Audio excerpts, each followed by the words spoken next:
know what is what. Yeah, they're dead. They're all messed up. This is Soup of the Living Dead. The weirdo. Beyonce, room temperature and seasoning specifications. She likes the room to remain at exactly 78 degrees Fahrenheit at all times. Damn, that's warm. I know, that is warm. Fucking lightly roasting in there. That's I'd why be she's always fucking moist glistening. in her green room. Always glistening. Being real musty. So she stays a golden goddess. Calm down over there, bro.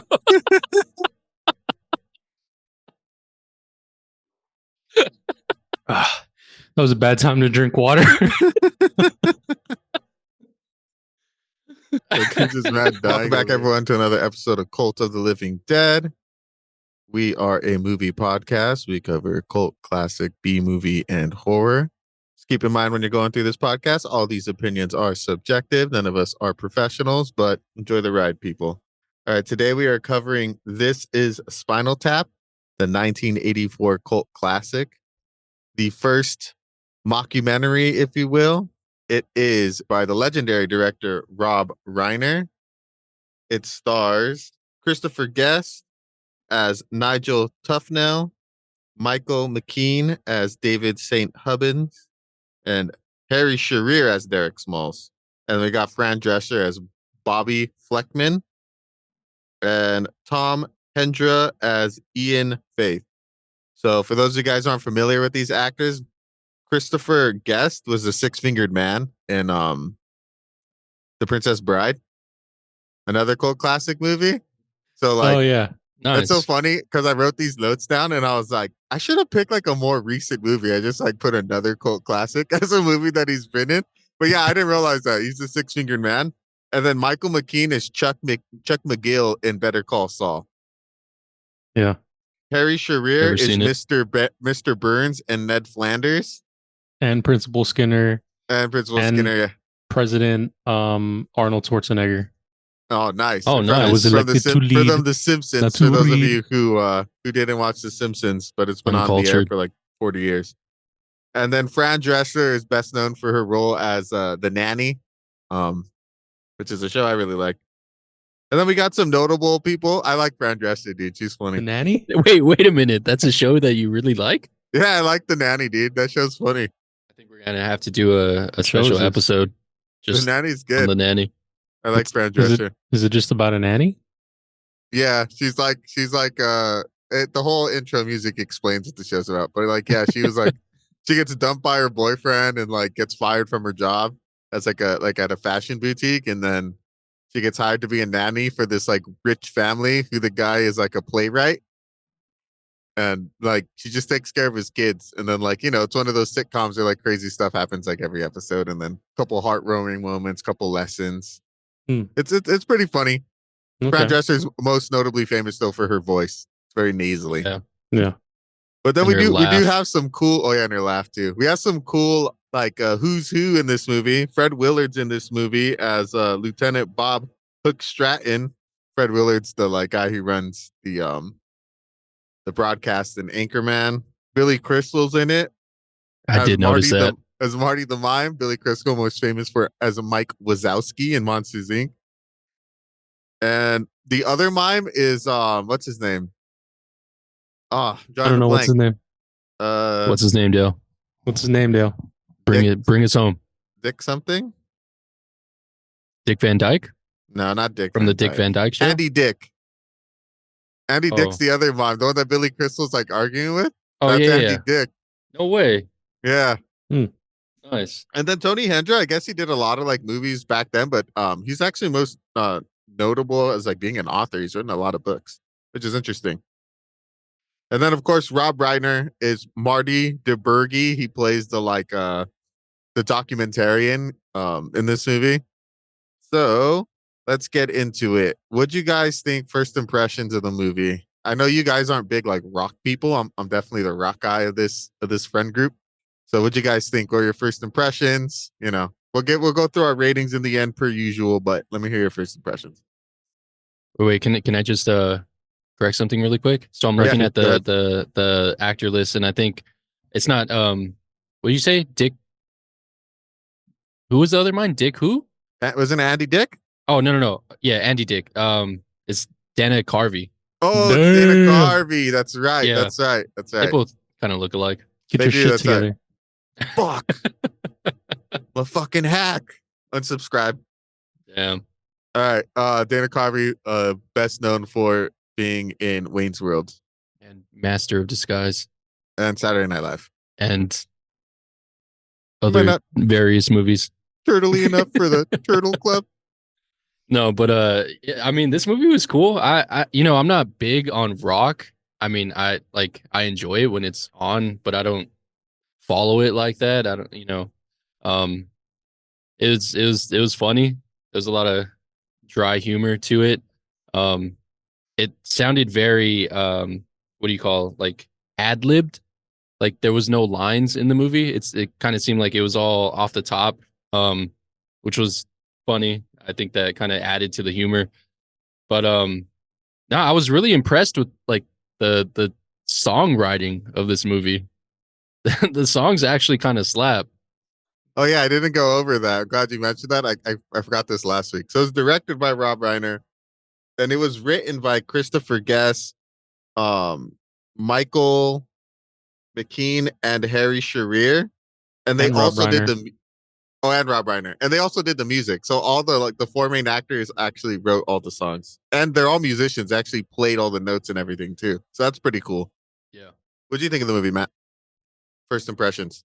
It was out of my realm of knowledge. Like I didn't listen to classic rock growing up. It wasn't like a thing. So I didn't understand a lot of their like references that they were doing, but the humor was still pretty hilarious. And I think it was funnier because these are Americans playing British people. But it feels like a British like flat comedy where they'll just look at you and like say something so fucking outlandish, but just hold the straightest face and just continue on with their life. That's a funny type of humor. But it took a little bit to get used to. Because I don't know. I guess I wasn't expecting this. But there's so much that happens in it, and it kind of just flies by. Like it feels like it's a bunch of like segments put together into a whole movie. No, yeah, I totally feel that. That's funny. I remember, yeah, that's one thing I remember we were talking off cam when I said like, oh, I got an interesting tidbit when you said this like, oh, this British humor. Yeah, the only actor that's British is Nigel.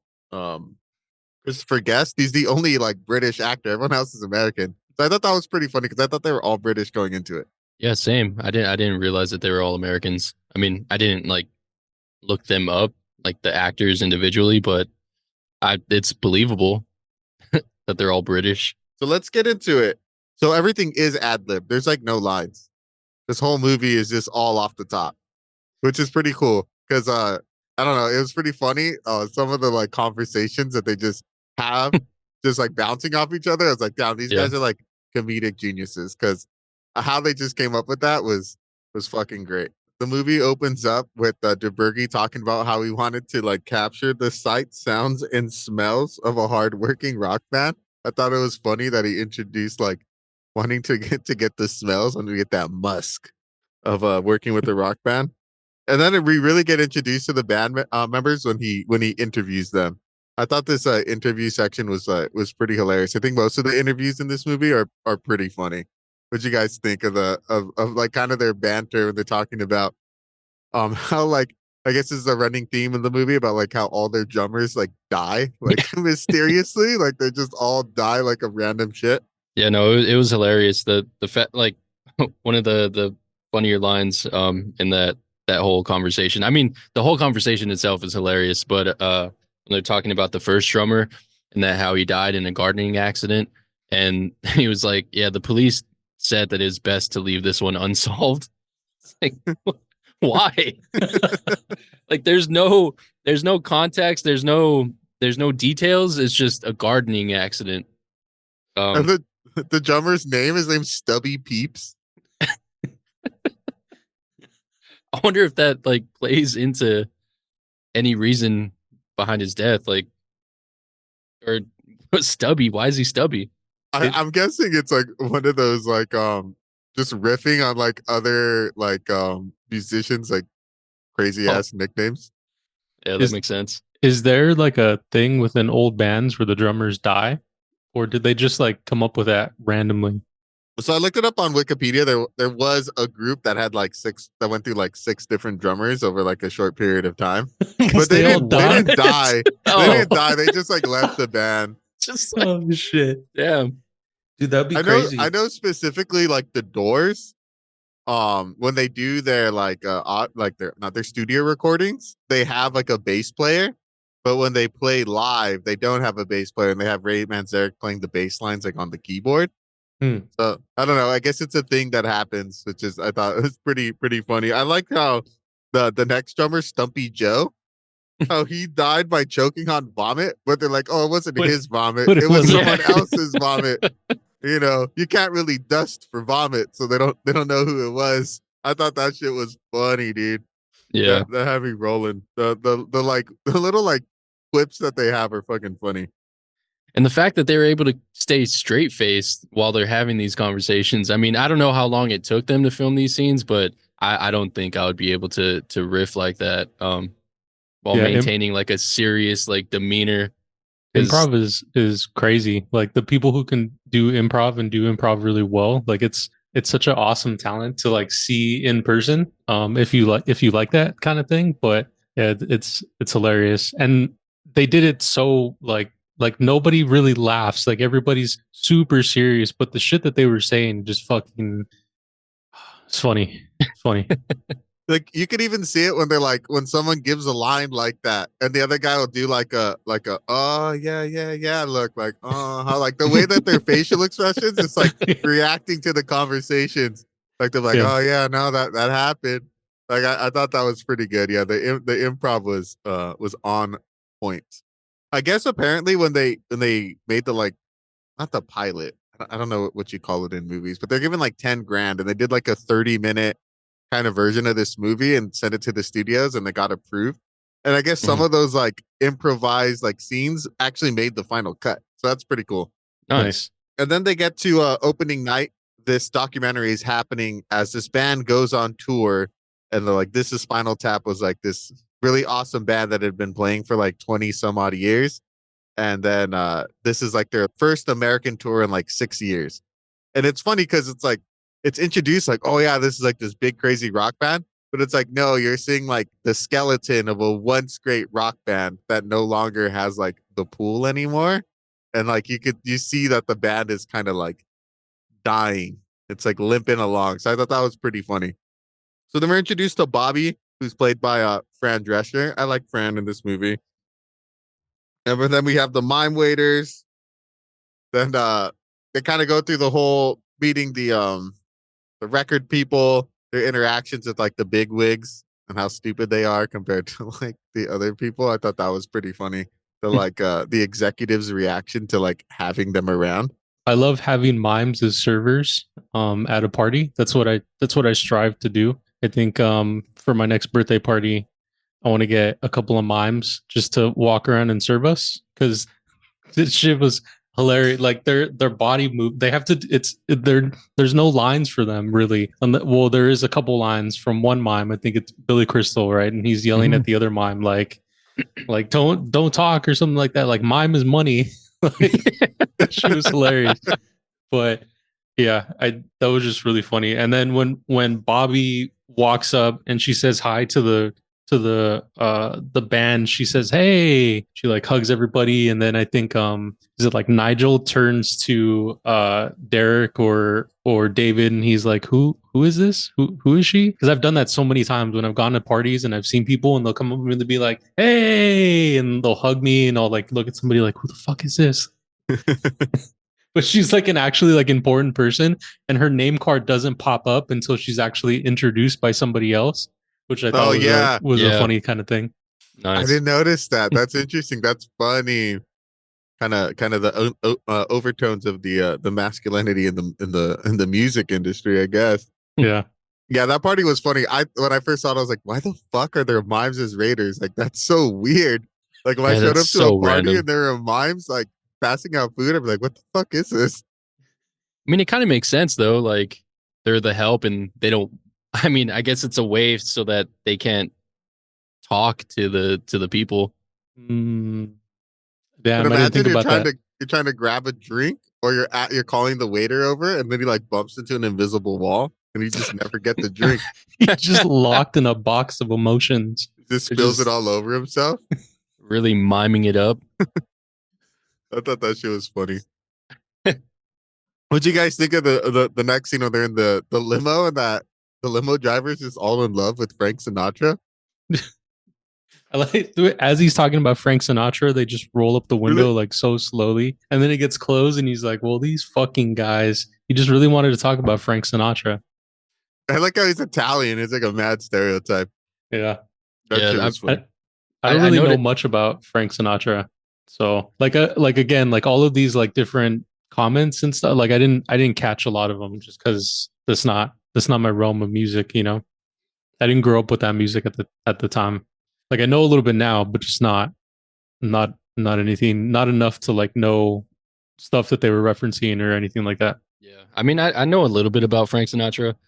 You know, just like that Rat Pack, like Vegas casino show type music. But yeah, I'm with you on that one. I don't really like know that music that well. It was not something that I ever really listened to growing up.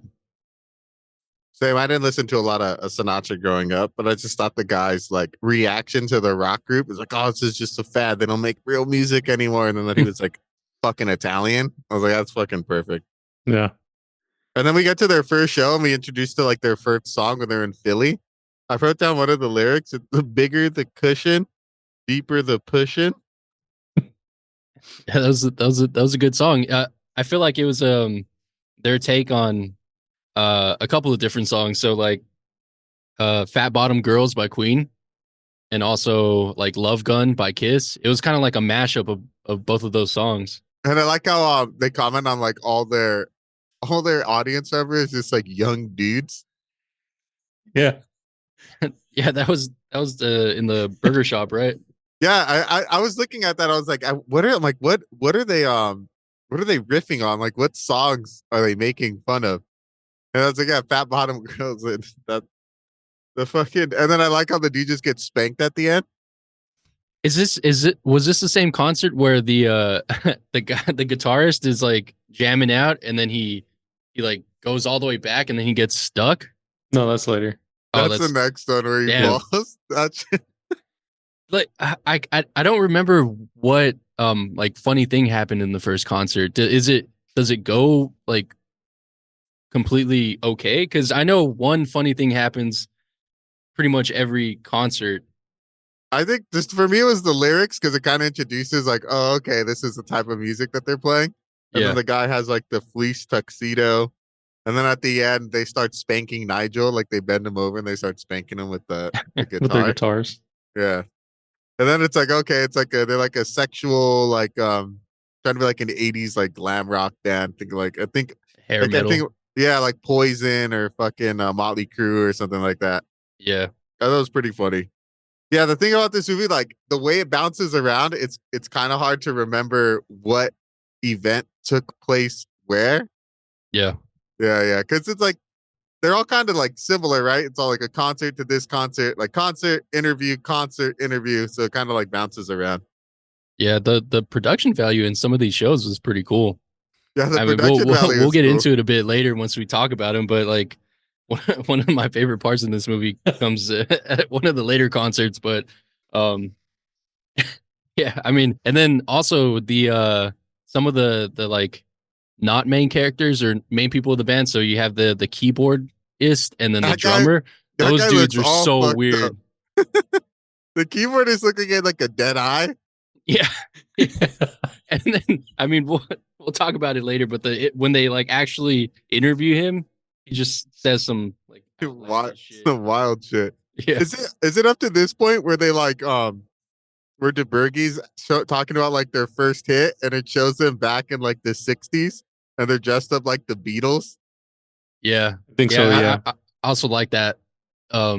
This movie kind of had those elements where like this band was just one of those bands that changed with the times. Yeah, like in the first interview, they talk about how they're like, well, we were two bands, and then and then you left, and well, then he came in, and then we had so and so, and then we became the Love Pumps, and then we're like, well, we'll be the new originals, but then the originals became the this, so we're like, well, should we just be the originals then?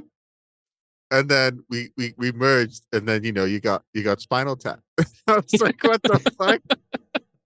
Yeah, I think the originals became the regulars. The Something regulars, like yeah, that. and they were Yeah. the new originals. And the Thamesmen. The Thamesmen is it They had Thamesmen so when many they had names. that like Beatles song? Yeah, I think so. No, That I think that was during the originals, that was the or maybe the originals. new originals. I The don't new remember. originals. Yeah, it was one of them. That's funny because that happens a lot in like rock groups where like especially when I was like really into rock, like I mean I still really love rock, but like in high school when like YouTube was like new and like Wikipedia. So like researching all this shit and being like, oh, so and so used to play in this band, and then so and so played in this band, and then they merged together, and now you have Led Zeppelin. And I was like, oh, that's so fucking funny. Because that's literally how all these great bands like come together. It's just like you get the best of the best from like another group, and they just kind of merge and they become a new group. Yeah, Oh, I thought that was so funny. we have a buddy that knows all about changing images. Oh yeah, that's right. Our Yeah, we gotta start giving yeah, him credit. shout out. We gotta shout him out. Our music was made by Mirror Image, who has had quite a few different names, but I like Mirror Image. Yeah, I mean, I guess with the genre change, you gotta also change your name. Yeah, I guess so. That's it is funny though how they go from the Beatles, and then later on we'll see they become like a hippie band, Yeah, and then now they're like a hair metal band. kind of reminded me of Dewey Cox. That's exactly what it reminded me of. Yeah. Why everyone trying to say Dewey Cox sounds like Bob Dylan, but nobody's saying Bob Dylan sounds like Dewey Cox. Yep, exactly. That's exactly. I was like, oh, dude. I'm like, they must have definitely been like, Dewey Cox must have been inspired by this movie. Oh my god! All right, and then we get to the second interview. That's when they're talking about the boys, the little boys. The little boys. Yeah, like their fan base tell us more. Yeah. Mainly little boys, and then like college kids. Yeah, and he's like, we got armadillos in our pants. That's right. When they're like, they think it's offensive to women. He's like, well, we got armadillos in our pants. And then they go to the next concert. They show the bassist, and he's just got like a big bulge in his fucking pants. I think in that same interview, the two guitarists both have cold sores. Oh yeah. Which is like a really interesting, like kind of like a small foreshadowing thing that kind of it's like thrown in there. We could talk about it later, but yeah, I think. And they also say that the album cover is offensive. Oh yeah, it's mad offensive because they want to put a woman on all fours with a dog leash, smelling a glove, because their new album is Smell the Glove, and so they're about to push it out, and it just gets denied by like everybody finds it hella offensive, and they say it's 1982, not the 60s. You need to change your cover. So I think right after that they go back out, and we go to like another concert, and that's when I thought it was funny when they're like, oh, Sears and Kmart don't want it. I was like, oh, that's funny. Sears and Kmart. R.I.P. Rip. Both of them, right? I feel like wait, yeah. Sears went down too? I know Kmart for sure is done. I haven't been to there's no Sears anywhere. There's a Sears Tower in LA. Is it a Sears? It's a CVS now? Yeah. They might Sears might have like pivoted to like CVS? Only online. Yeah, because I mean Sears.com is still a thing. You can buy appliances and tools and my grandma. They used to have that big one right there in Montebello, but that one's not there anymore. That's a ultimate call center now. My grandma worked for Sears for a long time. She retired through them, so she got a discount. You think I can get the discount from Sears.com? Nah. I don't know. Who are you trying to get? Like a Like a washer? I don't know. What do you get from Maybe. Sears? Everything. Do they still sell? They sell everything there still. Everything. Yeah. Yeah, appliances. I remember towards Tools, the end they only sold appliances. I mean, I think that's where treadmills, the best margins were. clothes, Oh, then we learned that Nigel and Saint dog bowls. Hubbard's had known each other since they're like 7 or 8.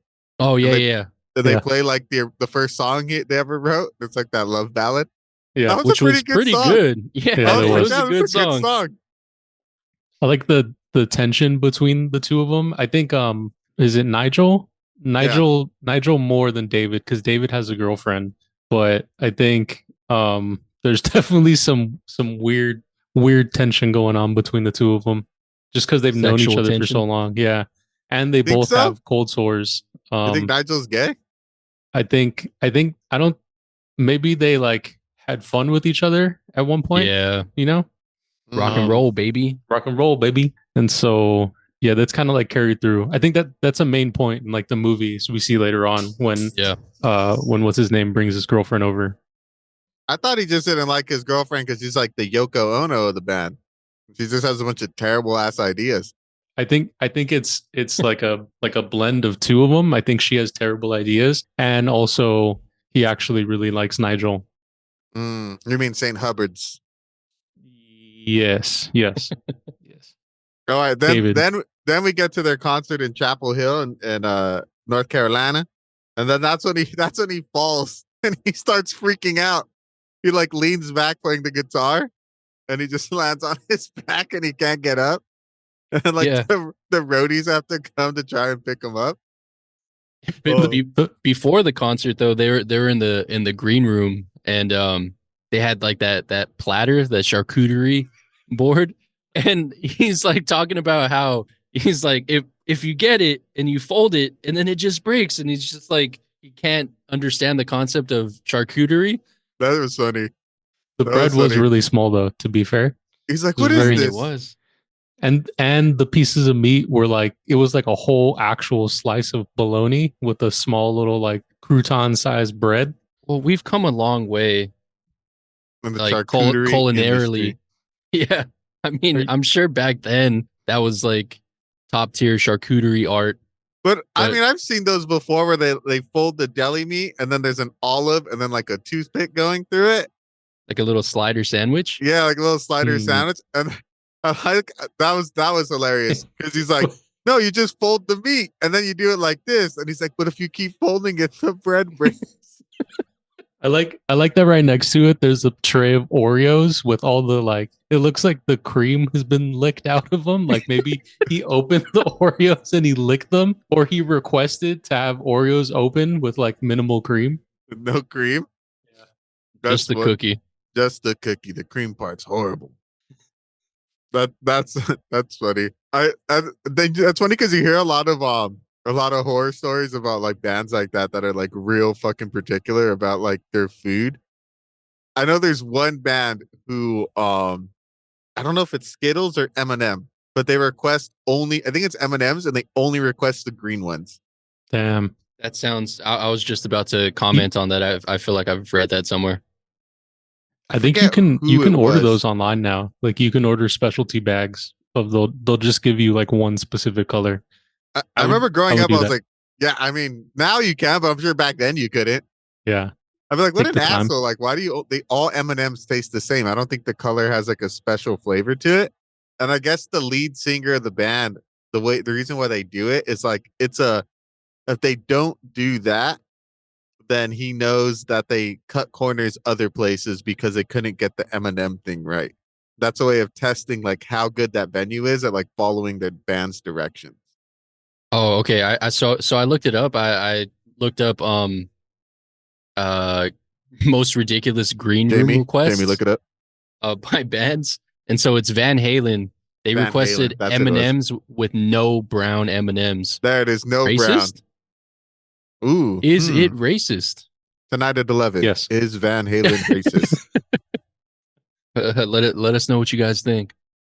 We were talking about the what is it, the second performance, when the guitarist jamming out. Is he doing his solo and then he kind of does like that lean back that A lot of guitarists normally do, but he gets stuck. And I think the most impressive thing about all of these instances that we see throughout the movie is that the show goes on. The show always goes on. They're The professionals. show must dude. go on. Dude, like they don't skip a beat at all. Like he's still jamming out. He's still like, on point with the tune, even though he's stuck in a very uncomfortable position. I mean, that happens. I mean, you hear crazy shit like that all the time. Like fucking Ozzy bit the head off of a fucking bat and he just kept jamming. Sometimes you got to just bite heads and fall on the floor. I like that his whatever the stage assistant or whatever you call him, The like roadie. the roadie Yeah. rotates him, and it makes it seem like he's about to just spin him around in a circle, but he like rotates him a little bit, and then he passed to pick him up after, which I thought was fucking just gold.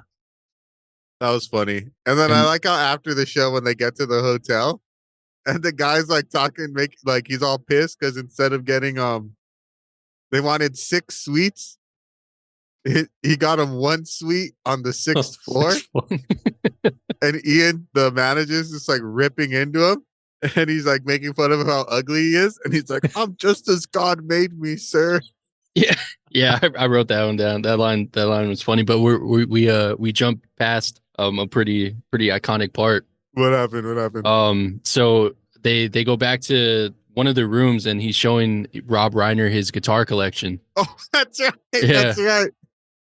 Yeah, and they're going through the guitars, and then he gets to the one unused guitar, and he's like, "I've never played this one. It still has its tag." And he's like, talking it up and how much he values this guitar. And then Rob Reiner's like, "Well, can I look at it?" He's like, "No, can't look at it." And he steps in front of it. He tries to touch it. And he's like, what are you doing? Don't touch it. He's like, oh, my bad. I can't touch it. He's like, no, don't touch it. And he's like, well, can I look? He's like, don't even look at it. He like covers his face. Yeah, and then we go to the amp and yeah, the most iconic part. That's right. How did I forget about the amp? Oh my God! About the amp. Tell us. So they get to the amp, right? And he's talking about how this one amp is special because most amps go up to 10, but on this amp, everything goes up to 11. So they need that little oomph to take it over the top. They just turn it up to 11. And DeBergie's just like, well, what if you just make 10 the loudest and then you just turn it to 10 and then that's the loudest one? And he's like, but these all go up to 11. And then end scene. That's it. I like how he looks at him and then he looks at the amp and then he looks back at him and he's like, but these go all up to 11. It's just like genuinely confused. Oh my God, dude. How did I forget that scene? Iconic scene. That's probably what this, if you've ever heard the like phrase, turn it up to 11 in anything, that comes from this movie.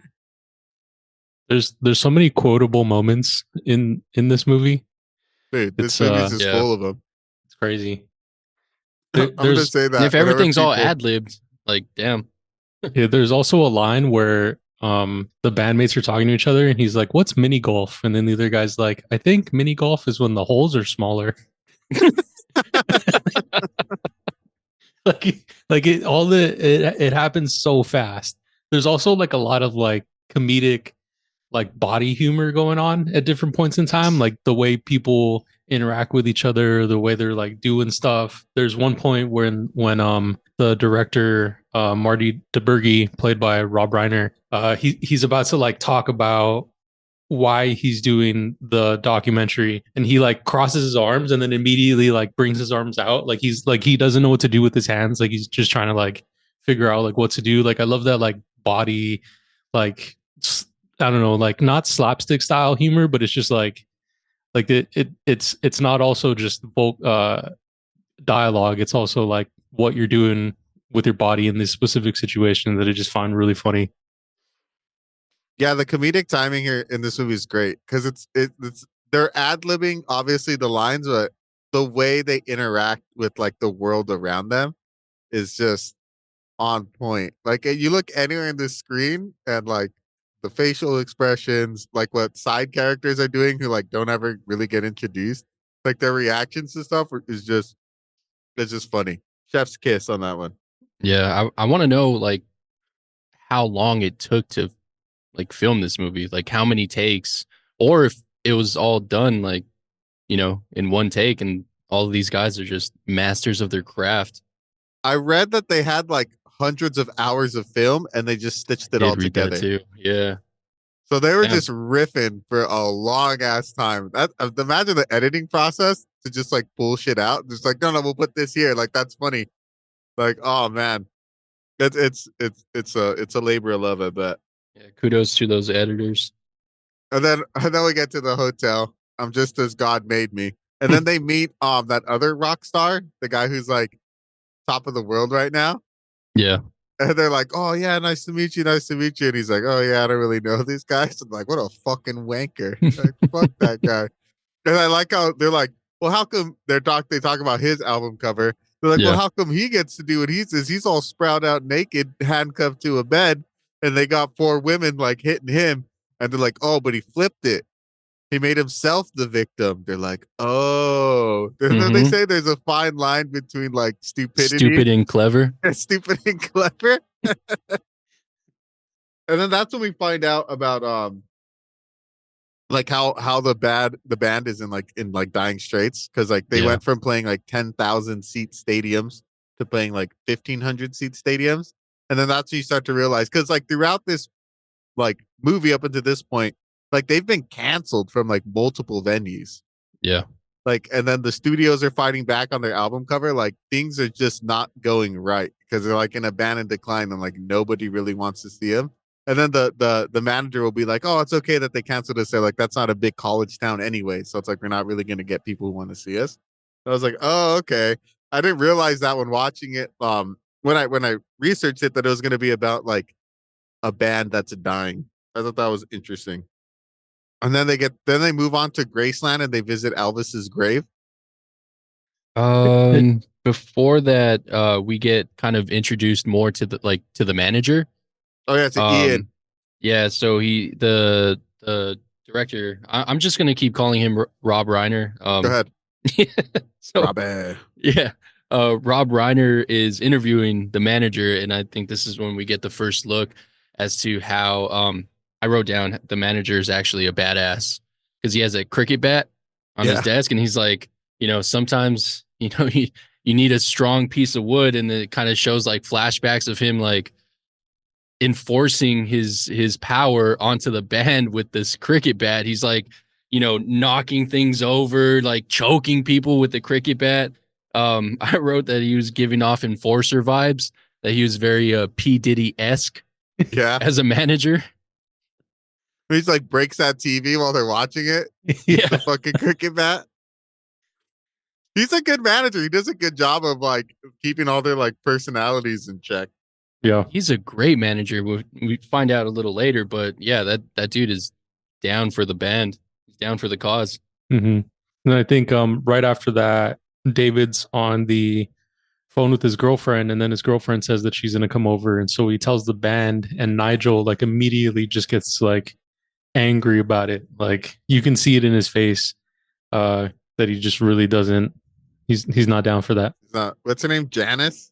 Janine. I didn't write her down in the characters, even though she was vital, but I didn't like Janine. Very unlikable. I'm Team Nigel. Definitely Nigel. Hashtag Team Nigel. Hashtag Team Nigel. Then they move on to Graceland, right? Yeah. And they move and they start singing Heartbreak Hotel. Yeah. And they start arguing because they're like out of key. They're so out of key. And, like all of them, they just can't meet each other. And I don't know if that was speaking on like, their decline in general as a band, or if they've always just been bad. Is that when they talk about that how the band has two visionaries? It's Nigel and Saint Hubbard. Yeah, I think it's in that same one. In that same like conversation that goes on while they're singing. Well, I know because the bassist is the one who comments on it. But I don't know if that happens now or later. I think he's getting interviewed while so it's like a cut between them singing at Elvis's grave and then cuts over to the interview, and that's when he says that there's two visionaries in the band, and it's both of the guitarists. Also, I mean, you can see that when they get introduced in the very beginning. When David shows up, it says lead guitar, and then when Nigel shows up, it says lead guitar. So there's that's right. They're both lead guitar. Two lead guitarists. Yeah. That's funny. I wonder if that's like a riff on like the Beatles, because the Beatles you have John Lennon and Paul McCartney, and like they both have their own songs. As like we'll later find out later, like without one of them, like their set is like not the same. What you guys? I thought the Graceland part was hilarious. the fucking singing was horrible. And then that's when it flashbacks to their hippie days, and they have listened to what the flower people say. And that fucking music video is all trippy as fuck. Super trippy. Yeah. It's like your typical like 60s music. I thought that was funny. Just like talking about their transformation. And then we learned that their other drummer, Peter James Bond, died at a jazz festival. He just spontaneously combusted on stage. Yeah, that's right. Exploded. Dude, so when I was watching this last night with my partner, I was taking notes during this part, and she goes, "Did one of them just blow up?" I was like, "What? What do you mean?" And we had to rewind it, and yeah, the guy just spontaneously combusted. That just dude, the way that they did just die, like just gets like progressively more ridiculous. I think they say at the end of the movie they lost like 20 drummers or something like that. Oh man, is that like a commentary on just like these bands and how the drummers is never like a focal point? The drummer is never valued, really. It's always like the lead singer and the guitarist in rock groups. Yeah. And then if you have like a really talented bassist, then like the bass player. But like, yeah, usually like bands go through, it's either the bass player or the drummer is like not really cared about too much. Yeah, I know like every time in movies, whenever they bring up the Beatles and Ringo Starr is mentioned, he's always like kind of just pushed aside, kicked to the curb.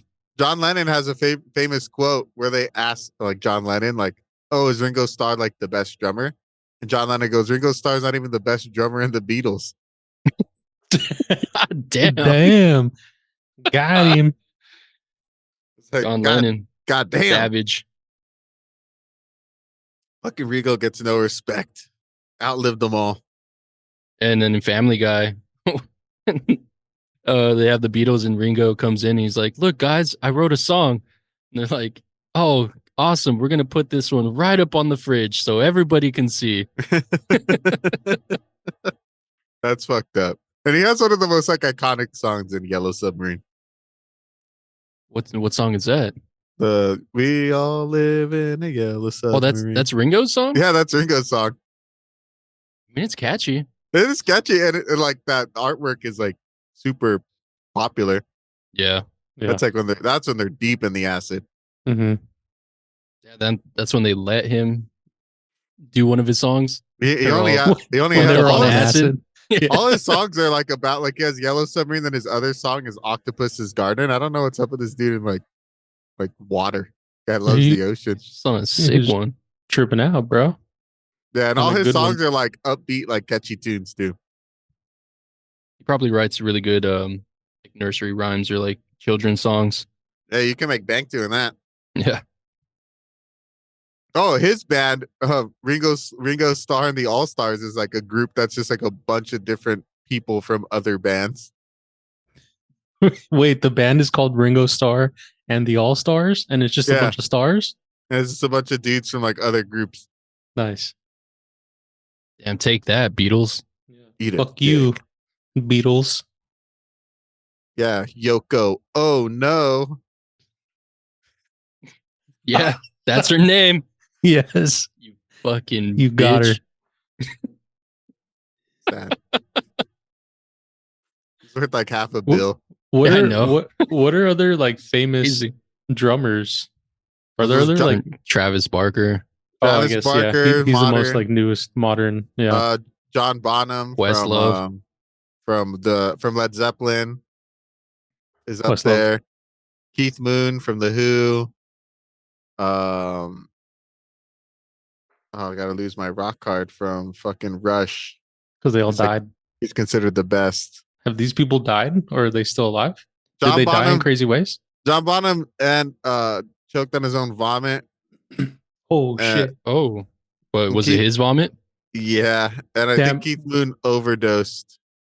Was the joke Dave about Grohl. oh yeah, totally forgot about Dave Grohl. Was the joke about the second drummer Oh, Neil Peart, that's his name. Neil Peart's still alive. was the joke about the second drummer choking on his vomit? A Choking on lot of rock stars have died choking on their vomit. Yeah, I think Oh, Hendrix okay. did too, right? Hendrix died that way. Yeah. John Bonham died that way. It's just something that happens when you get like too fucked up. Yeah. Yeah, you get too fucked up, you like pass out on your back. Yeah. All right, then Janine shows up. And then the whole Janine. Who's she Janine, again? Remind me. the wife, girlfriend, David's Oh, girlfriend. Yeah, David's girlfriend. She shows up and just sucks the air out of the whole room. yeah, she does. Like nobody I mean, the only person who's like whatever is like the bass player The bass. Yeah. and like the keyboard guy and the drummer, but they're like constantly in the background. Yeah. But Nigel and Ian's like, oh, this fucking bitch. Mm-hmm. And she immediately is just like tries to like put her stamp on things. Yeah, What do you guys think of their album cover? genius, It's just all black. The all black cover. dude. That was Iconic, dude. Yeah, That was funny. I love it. I think that's a play on the White Album, right? From Well, because Bobby, like she mentions, because they're talking about like how important like an album cover is, and she's like, album covers don't fucking sell records. Like, what about the White Album? What the fuck was on that cover? It was nothing, and like that sold records. And then they do the Black Album. I wonder if Metallica stole that because Metallica has an album called the Black Album, and it's just all black. did it come Maybe. out? It come out late after? It came out The after Black Album 84? came out in like '89, I think. Oh, probably did. Yeah, no, but that was a good marketing strat by the manager. At least I thought so. Yeah, I thought that shit was funny too, because they're like trying to sell it to him, like how great it is. The band's just kind of like, what the fuck is this? And they're like, looking at it. it's the like a same color mirror. as a glove. It's like a mirror. Oh, that's when I feel like that's the first moment in the movie where the band really starts to unravel. Yeah. Because like Janine shows up and then their album cover is not even remotely close to what they wanted. And like they weren't even asked, like, oh, do you like this? They're just like, nah, we're just making it all black. Like they didn't ask for the band's input at all. They just did it. Sometimes you got to just make executive decisions. Well, usually when you're a really successful band, like you can't just pull shit on the band like that. Like I'm sure when they're like at their peak, the record company would have let them do whatever the fuck they wanted. Mm-hmm. But because they're not at their peak, they're like, nah, we're not doing this offensive ass fucking cover. And then we get to the I didn't catch where this concert was. I don't think it was in Graceland, but with the alien pods. Best performance. That The best idea. hilarious. That entrance to that show was fucking amazing. That shit was cool. So to set the scene, they show up and they're like in these like purple capsules that look like alien pods. And as the show goes on, they're playing like this heavy metal riff, very like reminiscent to like a Black Sabbath riff. And then the pods are supposed to open up and then they come out like at certain timings with the music. Mm-hmm. And then the fucking bass player is stuck they're trying to get him out. I like how he's stuck and he's just like pounding on it, but he like keeps playing. Keeps Like, playing, man. The show goes on. He doesn't skip a beat. Rhodey tries to get him out through the whole show with like has like a Many screwdriver, different tools. then he starts hammering it, and then he brings out a blowtorch. That was hilarious. the blowtorch part was fucking. I was like, are they gonna fucking like kill this dude right now? Because first they just try to pry it open, and then they finally get him open, and then the song ends, and they go back into their pods. Yeah. That shit was funny, dude. But again, man, the fucking production value. Like, it was good. I mean, the first show with that big demon head, that was cool. And then, like, I don't know, whoever's coming up with their stage ideas Was needs pretty to good. raise. I Yeah. wonder if the demon head is probably like a riff on Iron Maiden, because they'll have Eddie, like their like zombie creature guy. He'll be pretty prominent in their shows. I don't know what the alien pod is supposed to be a riff on, but I'm pretty sure they're making fun of like certain performances.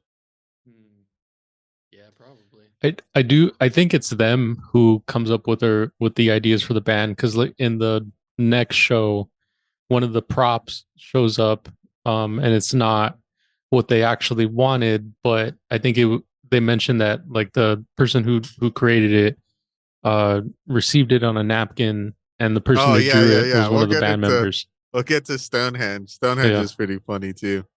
No, I meant like who are they like riffing on? Like which group did something similar in real life, and they're kind of making fun of it. Yeah. I don't know. I'm trying to find something, but I don't. It could just be all like unique. Yeah, because I mean, granted, I haven't seen every single rock concert ever, but like, I had never seen anything like that before. Yeah, that's it. That's the thing about rock concerts. They're like production value. Like they do some wild shit.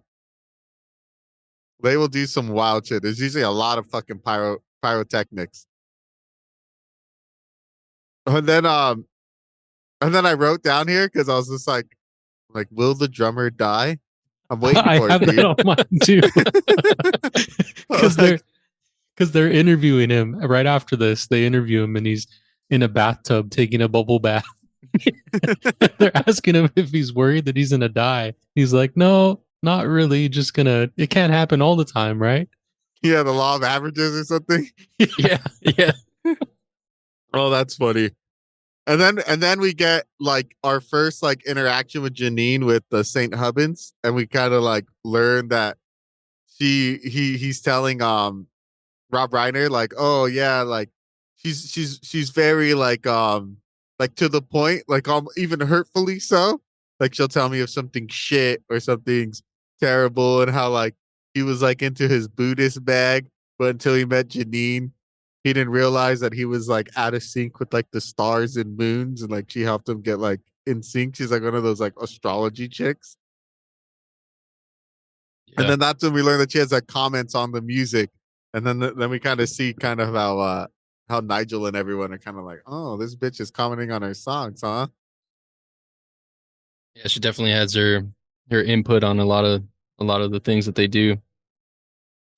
Or what about the piano piece that Nigel's playing? When it's real sad, and he's It's like like real commenting on sad it. and like, Oh yeah. and Rob Reiner's like, what do you call this peep? He's like, oh, this one is lick my love pump. Yeah. It's like Dude was really good in the piano. He was. They're all pretty good at playing their music. They actually like released like a full album. In conjunction Nice. with this movie. Yeah, like if you go on Spotify and look up Spinal Tap, like they're like all the music will be there, like they're full on fucking songs. Oh, nice. Oh, dope. Oh, and then they get to well, this is where I put the next few scenes is Chicago, Cleveland, and Stonehenge. I don't exactly remember what happens what, but I know Chicago is when they go and they meet that Artie Funkman. The record, not the record, the radio guy. And he's trying to promote all their music so they can get autographs at that record store. Yeah. And like nobody comes to get their record autograph. Yeah. I feel like it's a missed opportunity. It would have been hilarious to see them trying to sign the album with like a Sharpie, but it's Oh all yeah. it's all black, so you I know. wouldn't see anything. That would have been funny as fuck. I like that in that same scene, the bassist is like crying and he's like blowing his nose throughout that whole scene because he's just like really sad. Everyone just all angry. Oh, I didn't even notice that he was crying. Yeah. That's when Artie's like, "This is on me, kick me in the ass," Kick me in the ass. Yeah. and they're like, Oh "We're yeah. not gonna do that." Before that, because I have that kick me in the ass by the promoter guy. But they're going to the airport and like the bassist is going through the metal detector, Oh, and then that's he's right. like, "Oh, take off your jacket. Oh, I forgot about this." And then he goes back. I think he goes about 3 times through the metal detector, and then the TSA agent's like, "All right, enough. I'm gonna go ahead and just scan Blondie. you, yeah, wand you." And then we find out that the wand is going off like around his genitals, and this dude is putting a cucumber in his pants wrapped in aluminum foil, and he's stuffing. That shit was funny. And that's the same dude that they like zoom in on when he's like, "They're Yeah. afraid of us. We got armadillos in our pants." Yeah. What a And then we fucking find out idiot. this whole time he was stuffing. It was stuffing. Why aluminum foil wrapped around a fucking cucumber? Okay, so cucumber doesn't get soggy if you Maybe leave it in there the for too long. aluminum foil helps keep it in its place. Oh yeah, it's Hmm. I don't grip. know. It's all ridgy. I was just thinking about the cucumber like rotting in his pants. That'd be funny. Starts leaking. No. I think the cucumber is just gonna rot in his pants after like one day being in his pants. Well, I guess. Yeah, I was thinking about him You leaving think he it in just there has for. one cucumber for his whole life? Yeah. His whole rock career is his lucky one cucumber. one cucumber he's been keeping with him since home. And then what about when they You get to guys their ever stuff? Oh, sorry. no, never stuffed.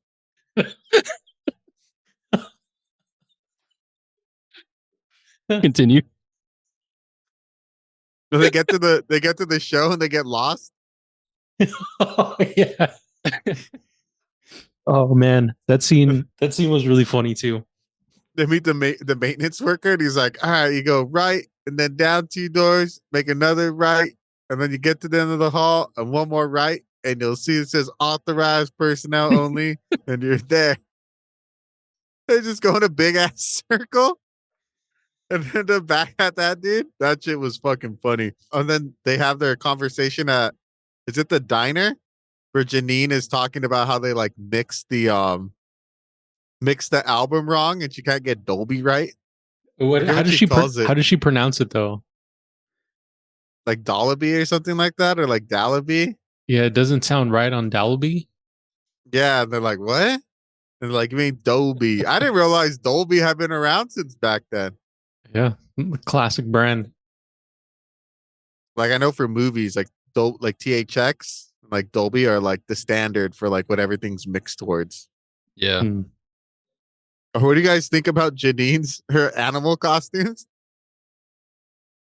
They're like astrology, like what's his name is a horse, right? Nigel's a Yeah. horse. The bass player's like a lobster or a crab. And then St. Hubbins is the lion. So at this point, she's already gotten like full control of the band. Not yet. Oh, At this point, she's like giving her ideas, and like everyone hates him because Ian's like, "Do you know how expensive it would be to dress up the band members like animals?" And oh he's like, yeah, "We're not." it's the drawings, right? Yeah, it's a jog, and she's like, "They're not animals. They're zodiac signs." And he's like, whatever.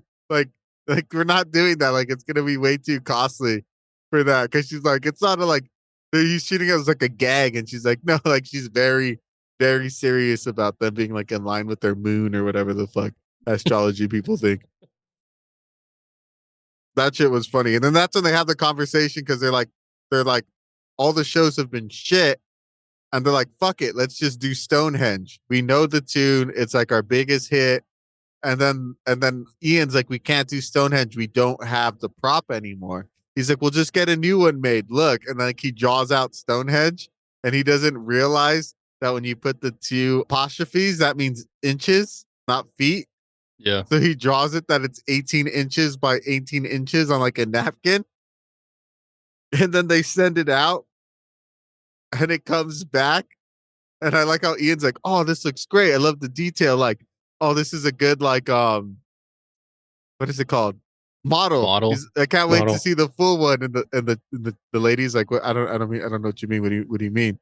This is the product. This is what you asked for. And he's like, this is the thing. He's like, have you been to Stonehenge? It's 4 men tall. Like, what is this? And he's like, all right, fuck it, we'll take it. And then it cuts to them doing the show, and they're all in their robes and shit. They're like, oh, and the druids. It's a cool song. It was actually a cool song. Yeah, I like Stonehenge the song. And then the magical powers of Stonehenge. And they bring it down from the roof. And they're all St. Hubbard's face when he sees it. Oh, dude, that shit had me dying. It was like the beginning of the end. And then the dwarfs come out, or the little people. I forget what's the like correct terminology. Dude, that is so funny. I wrote that exact same thing. I said little people, and I said, what's the correct PC term? I don't know. Oh, we should check on check PC Matt over here. Correct term for. And they just start dancing around. Little person. Little person. A person of short stature. The little person. Little people, right? Because plural. Yeah, little people. They come out. And they're just towering over it, just dancing. I mean, they keep playing like they don't like the show must go on. Like Nigel St. Hubbins and Derek Smalls, they're all like, what the fuck? Like that it was their first time. Like the first time they see it is when they're playing. And so they have no idea what's about to happen. And it just comes down. And it's it comes down really slow. There's a spotlight on it. It makes it like a really huge spectacle. And it's just so tiny. Like it's so just bad.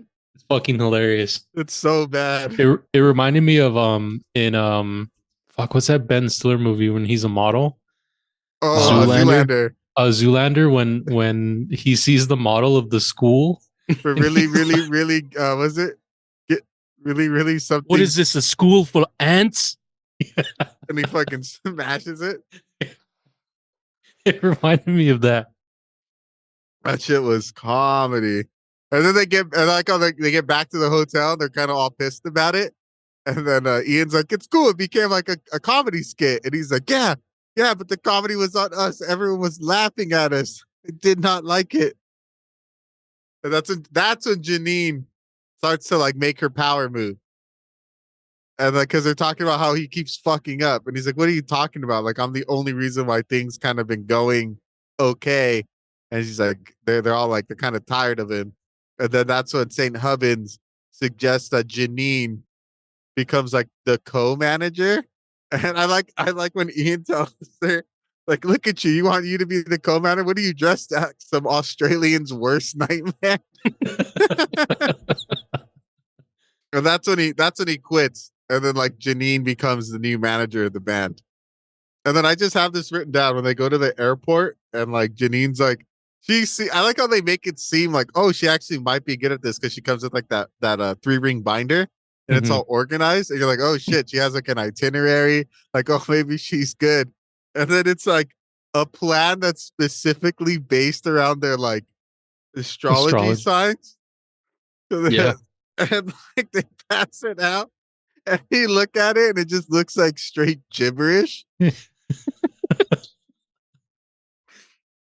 I was reading, I paused it to read it and I was like, what the fuck does any of this mean?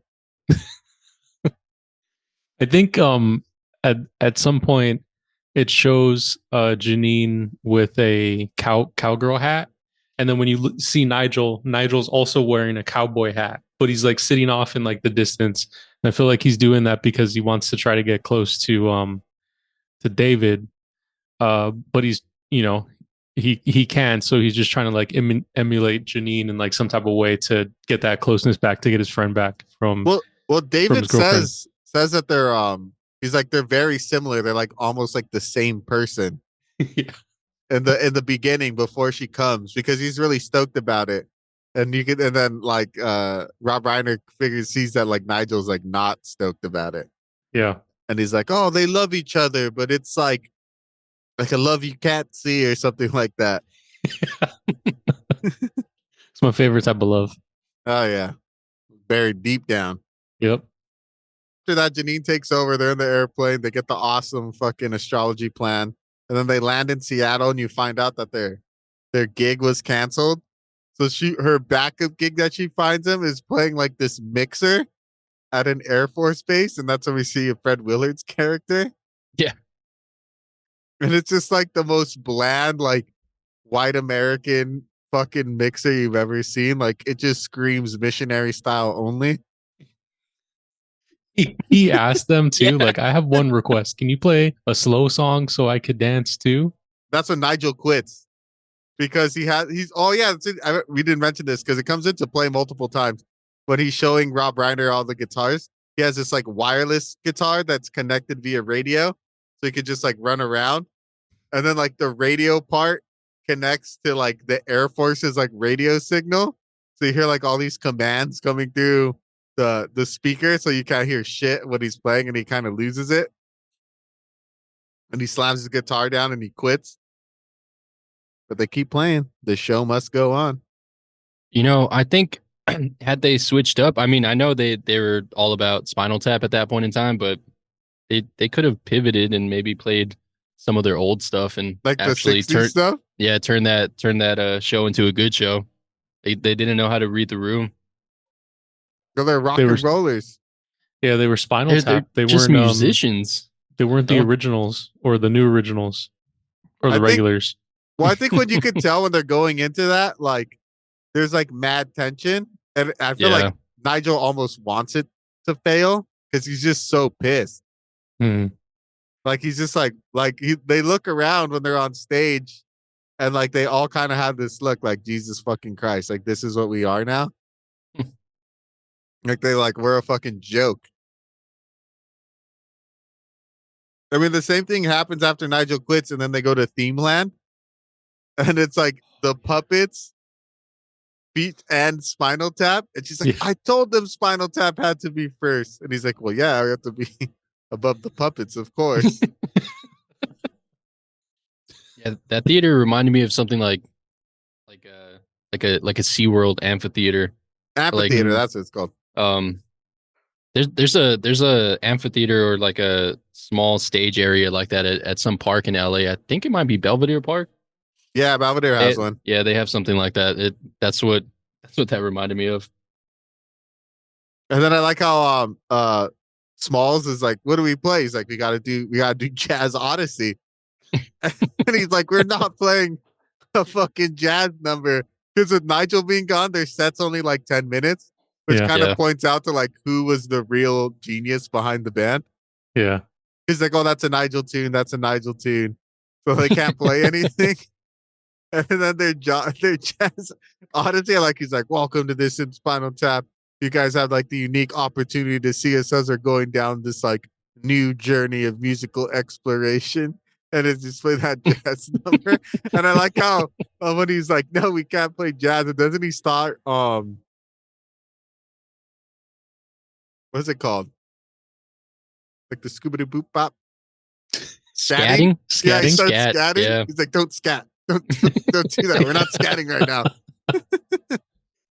I like that the music that they play kind of sounds like the Doors. Like it like has that same like where the pianist is, or not the pianist, the keyboard guy. The keyboard guy, yeah, he's like the keyboard is really highlighted in that because, it just sounded like that, and it was funny because once everybody starts hearing it, I think there's like 30, 40 people there, and they all just like sit down.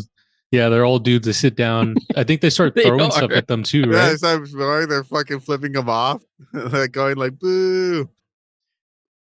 Yeah, and then that's when they kind of have their meeting because they're in LA, right? And they're like, all right, well, I guess like this is the end of the band. And they're kind of talking about how they wanted to do like new stuff. And they want to do that rock musical on Jack the Ripper. Yeah. When they talk about Saucy Jack, Saucy Jack. It's so funny. which is the when they talk about the Jack the Ripper musical called Saucy Jack, the song that they sing is like a play on the Grinch song because it's like you're a naughty one, Oh yeah, Saucy Jack. That's right. That's right. I like how unoriginal they are sometimes. Yeah. Oh man. And then we're in LA. Nigel comes back and he kind of saves the band, right? Because he's like, oh, so our song, I forget which one it is. Sex Farm. Yeah, Sex Farm has placed number 5 in Japan. It's like blowing up in Japan. So Ian wants us to do like a Japan tour. And then he's like, well, I'm just like relaying the message or whatever. And it's like, all right. And then he leaves and he sees them playing and he kind of gets the itch. And then David calls him on stage and they play together. And then the drummer dies and then like he explodes. And then it shoots over to them playing in Tokyo. And the new drummer is Joe Mama Besser or Joe Mama Besser. Joe Mama, that shit was funny. Then the movie kind of ends, and then did you guys watch all the interviews through the credits? Oh yeah, I love me a movie with a good end credit scene. Dude, I thought some of the funniest scenes are in that because that's when you find out like isn't that where the keyboardist gets interviewed and he's like mad crazy? Yeah, he's just fucking insane. I just wrote that he's creepy as fuck. Yeah, I think that's the one time he gets interviewed. You see him before, I think in one of the concerts, and he's dressed like a zombie, and that's right. He just looks really wild, but you don't hear him talk at all throughout the whole movie till the very end. He looks like a madman. I wrote one of the things that he said because he was talking about how like if the band ever like stopped being the band, he wouldn't know what to do. That he would just get stupid because he doesn't have a stage. He won't have a stage to play on. That's right. Yeah. You probably get arrested for doing something wild in public. And then they ask David where he's like, oh, Saint Hubbins, he's like a real saint. He's not a well known. Like, oh yeah, what is he the saint of? He's like the saint of quality footwear. And I wrote this down, but I don't remember who said it. I just wrote it down. It says, feels like a preserved moose. That's funny, dude, because I wrote, are you racist? I don't know who said that. Oh, yeah. Well, it was they got asked like, are you guys racist? Because all their music starts like white people. Yeah. And he's like, we're not racist. We wouldn't publicly say that we're racist. And so we're not racist. I mean, if they made it pretty big in Japan and they had a Japan audience, I mean, it's not racist. Was it Derek Smalls or St. Hubbard's that said he was gonna if he could be anything, and he says he'd be a full-time dreamer? I don't remember that one. Oh, nice. I like that last interview with Nigel. He's like, well, what do you think you would do? He's like, I don't know. I think I could be like a salesman or something. Like come in, you come looking for like shoes. He's like, what do you wear, sir? And he's like, a pause. He's like, no, tell me. He's like 7.5. Oh, let me check if we got that in the back. Nope, sorry, sir. Don't got it. He's like, I think I could be good at that. Nailed it. He's like, yeah? You think you'd be happy doing that? He's like, I don't know. What are the hours? And then that's it. That's how the movie ends. Yeah. That's the final scene. Classic.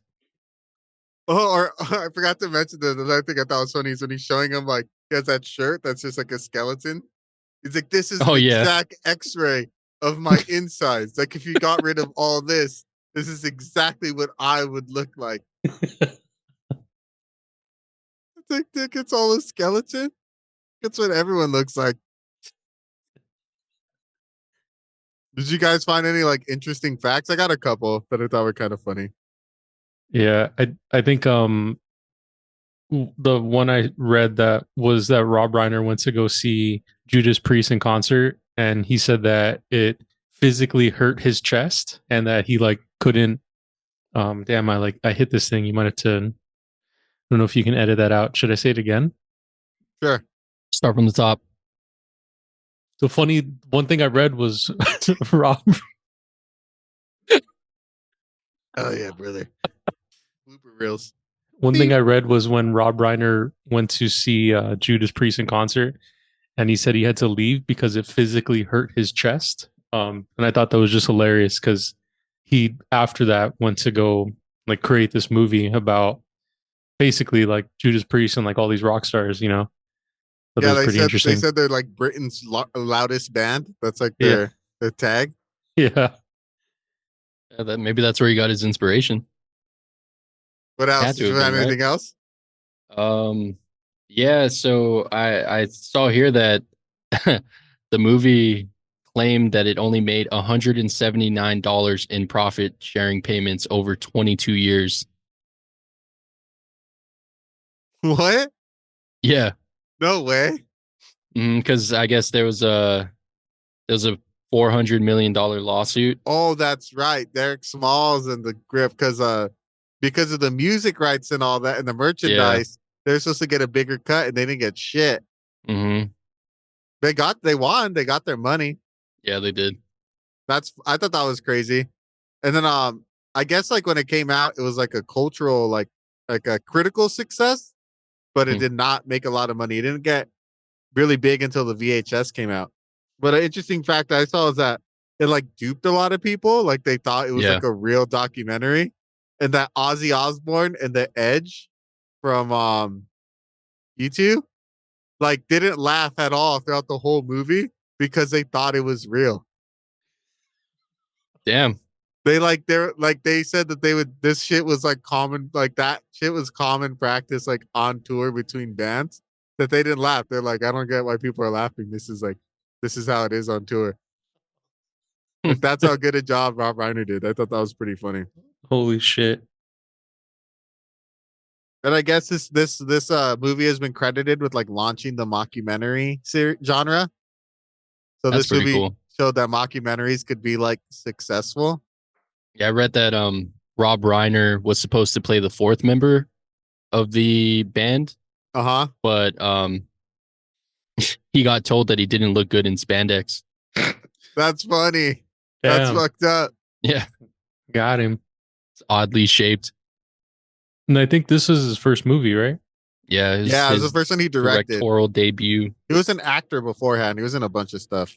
And I guess it got selected for preservation by the National Film Registry as being culturally, historically, or aesthetically significant. That's a pretty big deal. Nice. Yeah. This movie was like really highly respected, which is rare. I feel like nowadays at these type of comedies, right? The ones that just kind of take the piss out of things, I feel like aren't really given that same type of respect. But it's cool to see that like because the National Film Registry is like run by Congress, right? Yeah. Is this a cult classic or is this like it is a cult classic? It is, yeah. Even though it's like super popular, like world renowned popular? No, so it critical success was never its problem. Yeah. When it came out, it was like everyone's like, "Oh, this is a great movie." Like the critics at the time, like, "Oh, this is really good," but it made no money. So because it made no money, nobody saw it. So and then it got its cult following during like its VHS run. Yeah. And that's when more people started watching it. And even today, like how many people do you know that's seen This Is Spinal Tap? No, once we were going through the list of like cult classic movies, it was the first time that I had ever heard of this movie. Yeah, like I know of it because like, I've been like a big fan of like rock and metal and stuff. So like all my friends and their parents are fans of that. So they knew this movie and they're like, "Oh, you should watch This Is Spinal Tap. It's pretty funny." And that's why I've seen like tidbits of it at like my friend's house, but never had fully seen it. Mm-hmm. So like I think it's still pretty underground. Okay. So, it's just one of those cult classic that's like it's so bomb at being a cult classic that it's like recognized by Congress. I think it's one of those cult classics. I feel like that it's rare where it's super critically acclaimed, but bombed financially. Mm. Yeah, I mean, just the fact that you had all these big name like rock stars, um, think that this movie was an actual documentary just speaks on how good it was made. I mean, I Yeah. see here Robert Plant, Jimmy Page, Eddie Van Halen, Eddie Vedder, and Dee Snider are just a few of the musicians who have referenced similarities between their own lives and the movie's plot. Yeah, dude, they Yeah. knocked it out of the park. Yeah. And something that we didn't touch on, the well, we touched on it once, but it was never brought back up. Was the cold sores, the plot of the cold sores. Oh yeah. So you guys think that there was like, you think that they were like making out and stuff? You think they were lovers? I think that they were probably at like a party and everybody was making out with each other, and then they accidentally made out with That's each what I other. thought And then, happened. you know, Oh, I thought they probably just banged the same chick. you were Well, just accidentally make out with your bro. that's what happened here. So it's one of the facts. So all three of them had slept with the lead singer of their opening act, which was a chick. Ah, so the person that opens for him, they all slept with her. Yeah. That's Yeah. funny. Nice. That's rock and roll for you. I just want to start it off by saying Stardust. IGN gave this movie an 11 out of 10. Damn, bro. Gotta turn it up to 11. Well, what would you give it, Twan? I enjoy this type of music. Like I said in the beginning, I just like I don't know it like that. I don't know the bands like that. I don't know the songs off the top, but they're good listens. They're all like hair metal and like glam rock, I guess you can call it. Um, it's good listening. So the film itself though was really good. I really enjoyed this movie. I feel like I really enjoy all the movies that we've seen so far, but I got to change it up. I think we've only had one contentious like movie, and we haven't even, and it's probably never going to see the light of day on the pod, anyways. Patreon. But no, it was a great mockumentary. That the fact that they all ad libbed most of the movie was impressive on its own. It was a fun watch. I do enjoy mockumentaries. I can't. Well, I guess Borat and things like that. Those are other movies I enjoy, but I think overall I would definitely give it a B plus. Yeah, it was fun. It was a fun watch, especially for the first time. Like it was entertaining throughout. The sets were cool, the costumes were great, the humor was dry and hilarious. Had a lot of one liners. Yeah, overall solid movie. Nice, I agree. This movie is very quotable. All right, what would you give it, Matt? I gave it an A. Ooh, an A. You're Yeah. ranking it above the Big Lebowski. Yeah, I like this more than the Big Lebowski. I like the fact that they were given just like a bare bones outline and then just given the freedom to come up with any dialogue that they want in that. I like all of that because we were able to see like these guys are masters of their art, and they were able to just fucking wing it the whole way through, and it worked, right? Like the it's still quoted today. It's like you could look back at it and you can like tie it to what was going on during the time, or like you can tie it to like actual bands. Like it makes sense. The dialogue is funny. Still makes me laugh. You can like quote it. I'm probably just gonna start quoting this movie from now on, like just throwing in random stuff. I am loved as it. God made me, sir. Yeah. I'm just gonna yeah, it's gonna be one of the movies that I'm definitely gonna show to more people. So it's gonna be an A for me. Nice. Nice. We have our first A on the board. I gotta make like an Excel sheet to put all our rankings and stuff. So it's funny that it's cool that you gave it the A, because I was thinking about this after I watched it, right? Because I've been pretty transparent that I'm trying to grade within a scale of the pod, right? So I was like watching it. I was like, damn, that was a damn good movie. Hilarious, quotable. And then I think when I first saw it, I was just like B plus. I don't think I'd like it more than The Big Lebowski, right? That's the other comedy movie we've seen. But then when I started doing research on it, and I was like, oh shit, they improv that entire movie. I was like, okay, that might be an A minus because that took it up a notch. I was like, oh, the script writing in this was pretty funny. Like these jokes are pretty good. Like these guys are pretty good, like joke writers. And it's like, no, that was all improv. That was all off the top. And I love an improv session. You know, I've spent most of my entire life when it comes to like school and everything, just doing everything off the top. So seeing people that can do it like that good and with that much skill, I thought was like really good. It just it took the movie over the top. So I think I would give it an A minus. I don't like it more than The Big Lebowski, but I think they're on the same level. I feel like The Big Lebowski to me is like, this is what really good script writing can make a really good and funny story. And then this is the exact opposite where you're like, look at what like you can do with just the mastery of improv. So I think like A minus is like the sweet spot. Haven't seen an A movie yet. We didn't get into it. I usually say it at the top, but Rotten Tomatoes gave this movie a 96%. Damn. This has been the highest rated movie that we've covered to this point.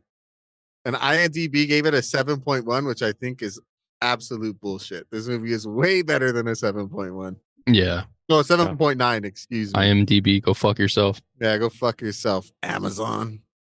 So would you say that the fact that they like after learning that they improv'd a lot of their lines, they turned it up to 11? Definitely turned it up to 11. Because it was at a 10. I was like, this is firing at all cylinders. And then I was just like, wait, that was all improv? They didn't write any of that? Oh, they needed that one little oomph to get it up there. They turned it up to 11 on that one. Nice. Great movie. So yeah, this movie was freaking hilarious, guys. So would you recommend it? Like, is it a hard yes, a no? Only if like you're a rockhead. Like me personally, definitely recommend this movie. Would show it to people. I'm gonna get the word out. I'm gonna turn it up to 11. What about you guys? Saya, what do you think? Is it a recommend or a no recommend? Definitely a recommend. Even if you're not a rockhead, I think it's just the comedy in this is great. Definitely recommend to people. What about you, Twan? Yeah, I mean, I have a little bit of like a mixed family, so I would recommend it to some, maybe not to all. And then my partner's family, I'm pretty sure they've all seen this movie already, if I'm being quite honest. They're all hair metal, glam, rock fans. But yeah, I would definitely recommend this movie to people, especially if they haven't seen it before or have never heard of it. It's a good watch. Yeah, I think that's a cool thing about this movie. It's like, if you're a fan of like the mockumentary, like comedy style of movie making, you'll love this movie. And if you don't really like that style of movie making, but you like the type of music, you'll like this movie. Well, thank you guys for joining us. This has been another episode of Cult of the Living Dead. Come join us next week as we cover Fire in the Sky. It's aliens, boys. Time to get abducted. Wait, that's a ghost.